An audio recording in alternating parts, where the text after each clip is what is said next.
Hello mga kapiks, kumusta? It's me again po, Pex Vlog. Welcome back po na naman sa ating YouTube channel. So for today's video mga kapiks, mukbang tayo at samahan niyo akong kumain ng tinulang manok with sayote tsaka ampalaya. Tapos ako po nagluto nito. Yung timpla ko lang ito mga kapiks. Malunggay di. Malunggay daw, malunggay pala mga kapiks. Tapos tinimplahan ko po to walang luya, yung nandito lang paminta tsaka yun lang, walang luya. Tinimplahan ko na lang kahit walang luya, pero okay naman makapas kasi masarap din yung ano, basta maano ko lang sa pagtimpla. So ako lang muna kakain kasi hindi pa sila kain, busog pa daw sila at baka mamaya na sila. Pero ako medyo nagugutom na kaya muna na lang ako kumain. So sabayan na lang niyo ako kumain mga kapiks. Let's go. Kain tayo.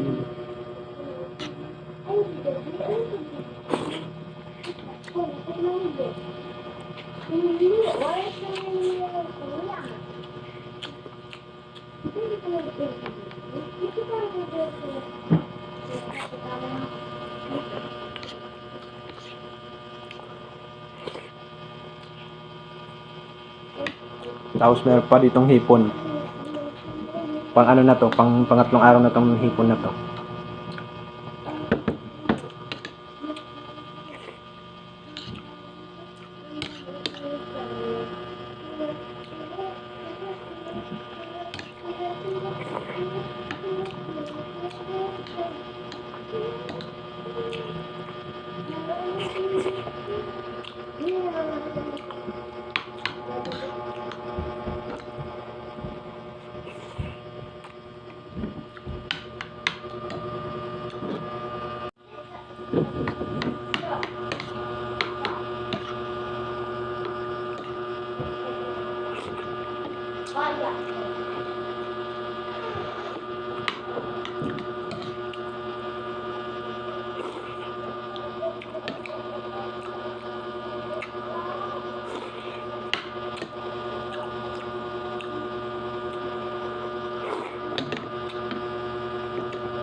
At yan ako mga kapiks, tapos na naman kumain.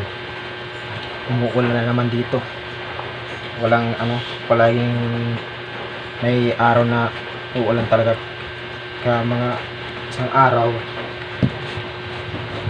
may ulan talaga na So ayan ako mga kapiks, bukas pala yung yung assessment ko para sa in situ. Yun nga, di ba, nag-apply po ako ng in situ sa Catmon. So bukas na po yung assessment. At may dapat po akong kailangan dalhin kasi yun po yung pinaka nila na magdala daw kami ng sarili naming PPE uniform for welding. So yung ko lang na gagamitin ko sa pag-welding ay ito lang po. Karadating lang po nito kasi nag-order na lang po ako sa shop. Pero mura lang to mga kapiks. Ngayon lang dumating. Mabuti na nga nakadating pa to kasi pag mag-order ka talaga ng online na matagal dumating. So ito, sakto na dumating ngayong araw, tapos bukas ko na magagamit. Pero at kailangan talaga. Salamat naman na dumating ito. Ito pala mga kapiks yung gagamitin ko na PPE. Ito, yung mask. Yan. Kailangan kasi po ito. Mura lang naman to sa Shopee. Mas mura to sa Shopee mga kapiks kaysa sa bumili ako ng mga sa mga store. Mahal to. Tapos syempre may gloves. Yan. Tapos medyo nakamura ko nito kasi isang store lang yung binili ko nito. Tapos isang shipping fee. So nakamura pa ako nito. Yan. Buti na lang dumating to. Pero may kulang pa sa PPE ko kasi kailangan ng apron sa pag-welding dito. Susuot. Nag-order din ako nun sa kaso lang hindi dumating ngayon. Bukas pa dadating. Kaya yung time na pagpunta ko dun pupunta ko bukas mga sa Tesda Carmen, mga 8 yung sinabi ni ma'am na dapat nandun na kami 8 AM kasi pag na-late po kami, kasi sasabay-sabayin kami mag-assessment. Pag na-late po, pag may na-late po, hindi na po i-entertain ng instructor, para kasi pag entertain yung instructor, isa lang. So kailangan iwan ko lang kung anong oras darating. Medyo hindi ko na yun mahihintay kasi actually pag dumating yung order pag online, tapos pag dumating mga hapon pa, so hindi ko na yun natamahan. So sana naman pag ko dun may mahiraman ako kung may magpahiram. Pero kung wala magpahiram sa akin, okay lang naman kasi na lang ako may long sleeve naman ako dito, long sleeve. Ang importante lang mga kapiks, yung dito sa muka, tapos sa kamay para dito. Ayan. para hindi ka mapasok. Kasi dito naman hindi ka naman masyadong mapapasok kasi ano lang yung ano namin sa assessment sa NC to. Yung wewielding pala ng mga kapits ang pipe lang, bali overhead, ganyan lang, parang slanting 45 degree. Pero hindi pa ako nakatry niyan. Ngayon pa lang ako magkukuha ng institute. Yung pala ako makakatry ng ganyan. Pero nakakapanood naman ako sa mga YouTube. Medyo may natutunan naman ako, nakakuha ako ng idea. Tapos ito para sa dito. Ganyan. Yan. Para safe sa mukha. Pero may ano pa ako dito, may takip. Mag-ano pa ako ng damit sa mukha, takip. Para sure hindi maano ng usok.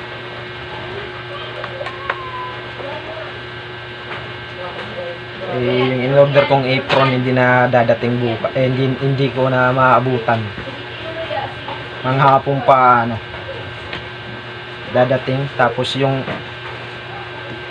shoes ko pala, kailangan din ng pang-welding yung steel to yun para hindi manong ng baga yung parang apoy. Pero pwede naman na sapatos na lang, makapal na tela. Hindi naman yun kahit makapal para hindi tumagos yung pinakabaga niya. So meron naman dito, yun na lang gagamitin ko. Mag-aano na lang ako, magdodoble ingat na lang kung yung torno ko na sa pag-welding ko sa assessment.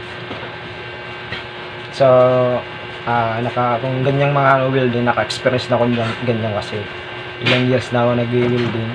Pero sa ganyang in situ, hindi pa ako nakakuha yan. Ngayon lang. So kaya bukas na po yung in situ. Sana makuha ko po yan at hindi ako mahirapan. So kahit hindi kompleto yung PPE uniform ko, go lang. Ang importante meron ako nito. Kahit ito lang, okay na to.